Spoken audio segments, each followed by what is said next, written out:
மலர் HD கனடாவின் இன்றைய முக்கிய செய்திகள். இலங்கை செய்திகள். இன்னைக்கு தமிழ் பேசும் தமிழ் உறவுகள் அனைவருக்கும் இந்நேர வணக்கத்தை தெரிவித்துக் கொண்டு, தமிழ் பேசும் பெண்களுக்கான ஒரு உரிமைக்காக, பெண் வேட்பாளர்களுக்கான உரிமைக்காக இன்றைய நாளில் நாங்கள் ஊடக சந்திப்பில் இருக்கின்றோம்.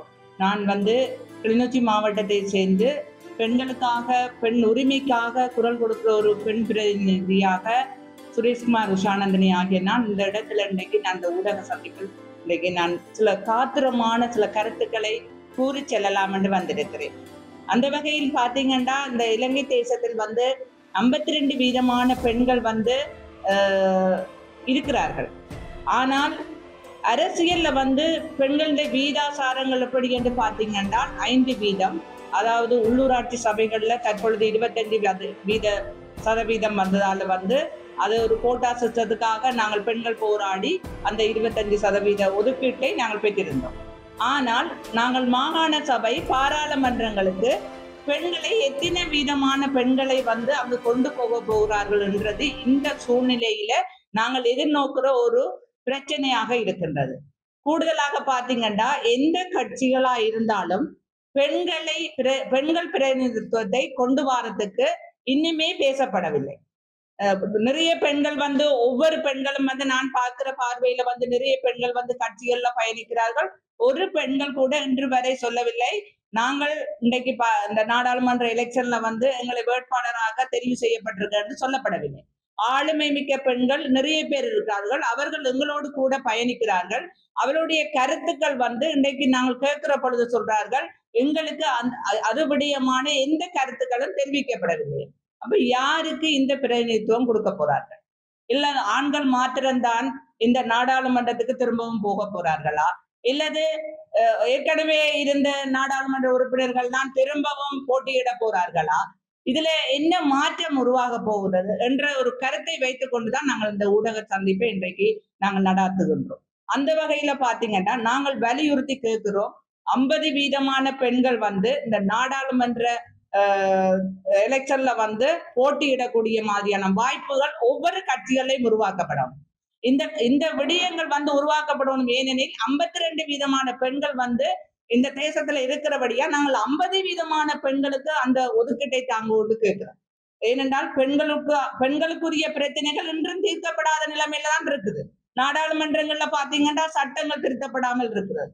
போய் என்ன விடயங்கள் கதைக்கப்படுகிறது என்றால், எங்கட முள்ளிவாய்க்கால் பிரச்சனை என்ன, நாங்கள் எப்படி இடம்பெயர்ந்தோம், என்ன மாவீர துயிலும் இல்லங்களை எப்படி நாங்கள் நினைவு சின்னமாக கோர்றது, இந்த விஷயம் தான் கதைக்கப்படுது. மாவட்டத்துல நடக்கிற பிரச்சனைகள் ஒன்றும் கதைக்கப்படுவதில்லை. இப்ப திரும்பவும் இவர்கள் வருவார்களா இருந்தால் இந்த விடயம் தான் நகர போகுதே ஒழிய, மக்களுடைய அபிவிருத்தி, இளைஞர்களுடைய வேலை வாய்ப்புகள், மாவட்ட ரீதியா நடக்கிற போதைப் பொருட்களுக்கான அவர்களுடைய ஆளுமைகள், வாழ்வெட்டுகள் அது அதிகரித்து கொண்டு போகுமே ஒழிய ஒரு தீர்வையும் காணப்படாது. இதுல அதிகமாக பாதிக்கப்படுறது பெண்களாக இருக்கிறார்கள். அப்ப அந்த பாதிக்கப்படுற நிலைமையில இருக்கிற பெண்கள் கண்டிப்பா அந்த ஆசனங்கள்ல அமரும் பொழுது அந்த பிரச்சனைகளுக்கான தீர்வுகளை பெற்றுக் கொடுக்கிறவர்களாக இருப்பார்கள். ஏன்னா, அன்பார்ந்த மக்கள் அனைவருக்கும் நான் கூறுகிற ஒரு செய்தி, பெண்களுக்கான வாக்குரிமைகள் கிடைக்கப்பெறணும். அந்த வேட்பாளருக்கான ஒரு சலுகைகள் இல்ல, அதுக்கான ஒதுக்கீடுகள் கிடைக்கப்பெறணும்.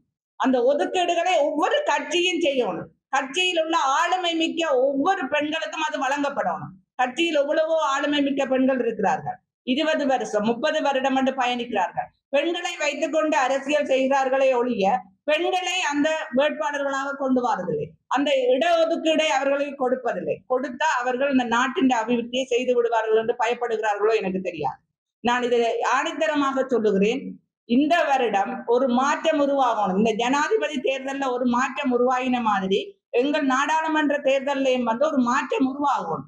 கண்டிப்பா பெண்களுக்கான ஆசனங்கள் சரியான முறையில 50% கொடுக்கப்படணும். கொடுக்கப்பட தவறும் பட்சத்தில் நமது தலைவி கூறியவாறு நாங்கள் அதற்கான நடவடிக்கைகளை மேற்கொண்டு நாங்கள் அதுக்காக முன்னெடுப்புகளை நாங்கள் கண்டிப்பா செய்வோம்.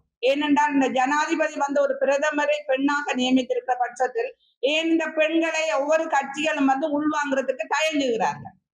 கண்டிப்பா இந்த பெண்களை உள்வாங்கி இந்த நாட்டின் மாவட்டத்தின் அபிவிருத்திகளை செய்யற ஒரு செயற்பாடுகளை ஒவ்வொரு கட்சியும் செய்யணும். ஒவ்வொரு கட்சியும் தங்களுடைய ஜாப்பில் தங்களுடைய தலைமையகத்தில் இது பெண்கள் சம்பந்தமாக பேசப்படணும். ஆளுமை மிக்க பெண்களை கொண்டு வரணும். இந்த முறை நடக்கிற நாடாளுமன்ற தேர்தல்ல 3 ஆசனம் என்றாலும் எங்கட பெண்களுக்கான ஆசனங்கள் கொடுக்கப்படணும் என்றதை நான் இதுல வலியுறுத்தி சொல்லுகிறேன். ஆளுமை மிக்க பெண்களை அதுல உள்வாங்கி அந்த பெண்களுக்கான ஆசனங்களை கொடுத்து பெண்களுடைய அபிவிருத்தி சார்ந்த விடயங்களை செய்யற ஒரு செயற்பாடுகளை செய்யணும் என்றதை வலியுறுத்தி என்னுடைய உரையை முடிக்கிறேன். நன்றி.